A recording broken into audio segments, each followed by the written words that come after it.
afternoon. Kevin Lynskey again. I have to make the obligatory apology of being in Spain and not speaking Spanish. My mother-in-law speaks Spanish. My wife speaks Spanish. My kids say bad things about me in Spanish, and yet I do not know what they're talking about. So I'll start off with that. And the second apology is I realize I stand exactly in between you and lunch. So I will speak quickly. I just want to talk about three things, and they all interact. The first is two long-term trend lines in the United States that are very important to understanding how and where we invest in water and wastewater services. The second, and I'll try to plow through it quickly, is how we govern water in Florida, very interesting place. And the third, it's about my department, which struggles with both of these issues. So the first thing I'd like to tell you is 1975 was a very interesting year. It was the last year I was city champion in tennis, but that's not why I talk about it. But 1975, the United States had a population of about 220 million, and something interesting happened that year in water. You fast forward 40 some years, the population is 330 million. So we have added, in that period of time, the equivalent of all of Germany and Spain to our population, just in that brief period of time. And I want to ask you a question. It's the only question I'm going to ask you. So our population grew 50%. By show of hands, I'm going to ask you, how many of you think our water use went up about 75%? How many think it went up about 50%? And how many think it went up about 25%? All right, so how many people think the water use in the United States went up by 75%? All right, good guess. How many consistent with population, 50%? Okay, how many think it went up by 25%? Not a taker. So don't take this the wrong way, right? It's shocking you don't know the answer or something close to the answer. The answer is 0. We have added Spain and Germany into the United States in the last 40 years. The most water we ever used from fresh water withdrawals was 1975. From then on, we have flatlined. Because we flatlined, we've had to make almost no investments in water. Everything has become more efficient. The economy of the agriculture has become more efficient, and people's homes have become more efficient. It's kind of a shocking thing, but I'm going to circle back to that to tell you why that's also, sometimes good things can become problems on the back end. The second thing I just want to talk about briefly is Florida, because you have to understand the water picture really locally ever to understand what the water issues are for that area. So in Florida, we are among the 5 rainiest states in the country. Every year we're in the top 5. And in Miami, we're always in the top 5 for rainiest cities in the entire United States, excluding a couple cities in Hawaii that fundamentally are rained on every single day. That environment has been very interesting to manage. So most of water resource management in Florida's history is about getting rid of fresh, beautiful, clean water. There was always too much of it. If you go to my county, we live in a zone of about 400 to 500 square miles. But the county's 2,000 square miles. Technically speaking, we shouldn't really be living there. If you talk to people who like the environment and talk about the Everglades, that area had to be drained by the federal government. We have created 2,000 miles of basically drains, giant ditches that are in the earth that do nothing but take fresh water and throw it into the ocean. So it's heartbreaking to see these UN reports, and it's amazing to see the challenges the world faces. And so many people come to me thinking that my challenges are similar to those of the world. They do not happen to be. And every once in a while I read an article. One was in BBC. I read one in New York saying Miami's going to run out of water, and we have an issue, and the ocean's going to overtake us. Well, that I'll talk about in a moment. We do not have an issue with fresh water. We have 95 wells that we drilled years ago. We turn them on in the morning, we turn them off at night. They pull out 320 million gallons of water. They've been pulling out the same amount of water for our citizens. We've gone from 1.7 million citizens to 2.7. 25 years, we don't draw 1 more gallon of water than we did 25 years ago. We're very efficient in our use.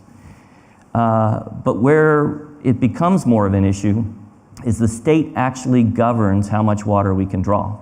I'm absolutely in favor of that. We do not draw water just because we need it. We have to justify it to the state. And every 5 years, we present to them a plan how for the next 20 years we will have enough water. But enough with that. Let me talk now just a little bit about what we're doing at the department and why we're doing it. So I learned finally after 50 years how to go from being relatively anonymous to being maybe not interesting, but remembered. And it's 3 words. You can repeat them if you wish. $11 billion. So 8 months ago, I'm working at a Port of Miami. I actually do a fair amount of speaking for them, but you leave stage. I'm good to go for a beer. I'll only be slowed down a little bit now because my department is in control of $11 billion capital program. Somehow that's an interesting thing, but I can understand it. But let me explain to you, in a county that is using no more water and using no more wastewater services, why we're investing $11 billion. And it's all about regulation. It is not by choice. So what has happened when you have 1 million new customers and you do not sell 1 more gallon of water, you can't even keep up with the cost of living. There's absolutely no way to do that. So we have constantly underinvested in our system. Our wastewater system, every 7 years, the federal government comes in and sues us and said, you haven't done a good job, I'm taking you to court, I'm gonna create 60 projects for you and you're gonna do them, or you're gonna be in violation of the courts. We find ourselves the 3rd time in 20 years facing that situation. And we're spending $2 billion to upgrade all our wastewater plants and to fix a lot of pumps. We have over 1,000 pumps that move our wastewater through the system, and it's an awful lot of energy, time, and money keeping those pumps running properly.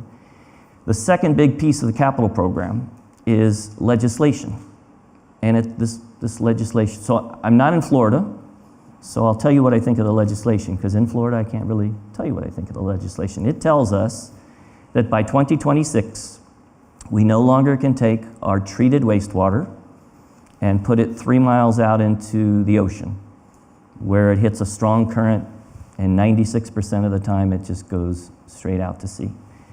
We have to spend several $billion to drill 30 holes into the ground in pipes that are 96 inches across to put all our wastewater in what's called the boulder zone, in the hope that it will never come up again. It was a decision made in a state capital that is completely driving my capital plan. It was not a decision made locally. So it's been very interesting to run a program where you're not sure that that investment is really what you would have ever done if you were trying to help the environment. But I'll kind of keep it at that. It's an amazingly large investment. Across the United States, all other systems can treat their wastewater and put it in the ocean, but we can't do it in South Florida anymore. So that's a big driver of the system. What you won't see in this giant capital plan of $11.4 billion is many investments in water. Really, less than 15% of our investments are going into water. We just are given an allocation by the state. We basically turn on a pump. The water is extraordinarily clean, and it's quite plentiful. As I said before, it's a very unpopular thing to say in any environment, but we have so much water that we let it go into the ocean. So for us, even though we use no more water, we tell people conserve water, don't take a long shower, change out your appliances. We do all these things in good faith, but at the same time, we have canal systems that take the water and throw it in the ocean. Very interesting place to manage water. A lot of politics involved. Maybe just a last thought. I think I was asked to talk a little bit about sustainability. Okay, so Miami, where many of you hopefully have been there, it's not very far above the Atlantic Ocean. So the average height of our land, give or take 5 feet above ocean if you're in a high spot. So my home happens to be on a high spot because it was where the Indians, for about 600 years, sold all their fish and shellfish. And so it's built up on a mound. It's a great place to live. I'm good to go for about 100 years. The rest of the community, maybe not so much. So sea level rise, in order to address it for our department, we've gotten together with 4 surrounding counties. We've come up with one single projection for sea level rise. We've taken the worst case scenario that has come out of multiple projections, and every time we replace an asset, we look to see what is the life of the asset and what is the worst case scenario for sea level rise by the time that asset reaches its useful life. And then we build according to that plan. The good news is, as we're doing all these new investments to comply with a federal court case, we are doing so educated by this sea level rise plan. So that's about it for me, unless you have some questions. Quite compact, right? You can say some words. Thank you. Thank you, Kevin. I love US people because always are very efficient using the time, and they don't like to lose time. No, you have in the big amount of the investment that you have to do. No, you did tender before, and no, that was not very well. How is about the prices, and no, because we have here the San Francisco case, no, and they did a big increase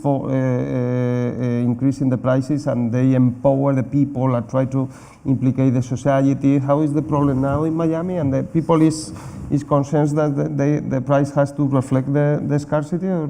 Yeah, and why I started with the two trend lines that helps you understand. First is we don't need a lot more investment on the water side, other than keeping them clean. But the second is there's no more money produced by the system. So in order to finance this massive program, 100% of it comes from rate increases. The rate increases that go forward for the next decade in my community average 6%. Yeah. It is 6% per year. That's an extraordinary number for people who are used to 2%. Yeah. So it's not going to be a fun job. Every month I have to go before a board. Anybody lucky enough here to have a board? Great. I wish I could change jobs with you. But every month I have to go to my board with $40 million or so of awards to meet these federal and state requirements. Yeah. And every time I do it, I know it's a rate hike. It's a very difficult position. And what kind of investment you need? No, you have a problem with the seawater that is introducing in the city, no, and after two in desalinization, and no, what kind of investment are you waiting and are expecting? So this is not easily understood without a map, but I will do my best. So there is sea level rise. It is having an impact on floods. And there's the thought that the sea level rise will, underneath our feet in Florida, normally about 6 to 8 feet down, is an aquifer. Wonderful aquifer. It fills up every day with rain. And it's from 80 feet to 240 feet. Along the edges of the coast, salt is starting to come in. But it's the strangest things, these same mechanisms that were constructed to press fresh water out are the same mechanisms that save us from saltwater intrusion. So there is a room larger than this in South Florida with nothing but computers and computer screens and very smart men and women who are controlling 2,000 miles of canals and 500 gates. And they have measurements all along the saltwater front. Yeah. And they play a game every day. Like in Holland, no? Or something like that? Very similar, but they have better long-term solutions. But yes, all that water management is not done by nature. It's done by computer models, some of which we paid for to create. But for the foreseeable future, for 30 years, saltwater intrusion is only happening in one part of the county. Even under the worst case condition, 95% of my supply for our department is safe. So it is a problem for the future. We're going to invest to make sure that that 30 years becomes 100. Yeah. But right now it's safe. Okay, I think we are going to finish now because people is expecting to have lunch, no? Thank you very much.